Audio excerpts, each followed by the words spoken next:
Good afternoon. Boa tarde. I would like to thank President Lula for his hospitality and the organization of this EU-Brazil summit here in Brasilia. This is the first summit with Brazil under the new Lisbon Treaty, but unfortunately the last with President Lula. On behalf of the European Union, I thank him for his major achievements in Brazil, in particular in creating a strong economy and at the same time social justice and less poverty. He has brought Brazil closer to Europe and its social model.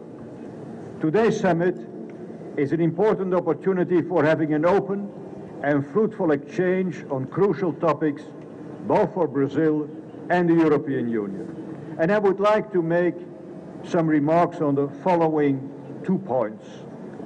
Firstly, on the global economic and financial situation. It is the highest priority for the European Union to safeguard and strengthen global economic recovery and structural economic growth. We treasure our work with Brazil and others within the G20 on coordinating economic policy. As a result, world economy was only for 1 year in recession. In this regard, we had also good results in Toronto at the last G20 summit. And we are now looking forward to the financial reform agenda at the next G20 summit in Seoul, in South Korea. Mr. President, ladies and gentlemen, according to some doomsayers, the euro and European banks were at the brink of collapse earlier this year, and European economies rapidly shrinking. But economic data and strong measures taken in most member states and in the Union as a whole are not confirming at all this pessimism.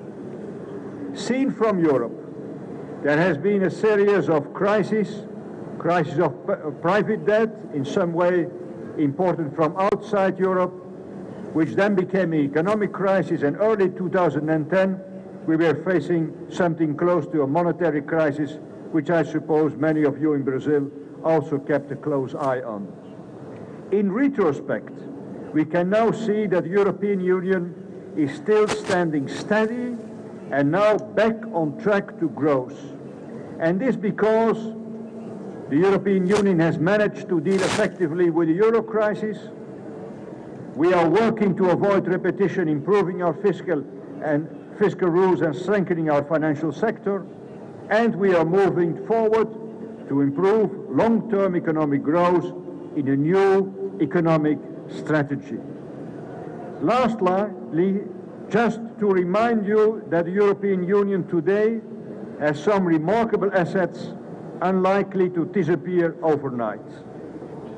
Our single currency, the euro, has, for instance, strong fundamentals. Since its creation in 1999, we have had 11 years of low inflation. The Eurozone is close to an equilibrium on the current account of the balance of payments and has an average budget deficit half as important as other main world players. The common market has always been Europe's strength. It is the biggest one in the world, 500 million people with a high purchasing power. Now we need convergence in economic development and policies inside the Eurozone to underpin the credibility of our common currency. We will succeed. At the end of October, we will decide in the European Council of Heads of States and Heads of Government on a new way of economic governance. We have decided in the European Council to publish the results of the stress tests of our main banks. The test will cover 91 major banks in the European Union, representing 65% of the EU banking sector. Results will be disclosed both on an aggregated and on a bank-by-bank basis on the 23rd of July. They will be accompanied, if needed, by a series of measures to strengthen banks. This should bolster confidence by ensuring full transparency and dispel harmful rumors. As you can see, these measures represent an impressive package and demonstrate our strong commitment to stability and to growth. They are already reaping benefits. Markets are gradually stabilizing and confidence is returning. This is key because without confidence, the recovery will falter. The best contribution the European Union can make for worldwide economic growth is the stability of the Eurozone. To conclude, we are very pleased with the results summarized in the joint declaration and the deliverables of this summit. Brazil is a real strategic partner for the European Union. Ladies and gentlemen, this would not have been possible without President Lula.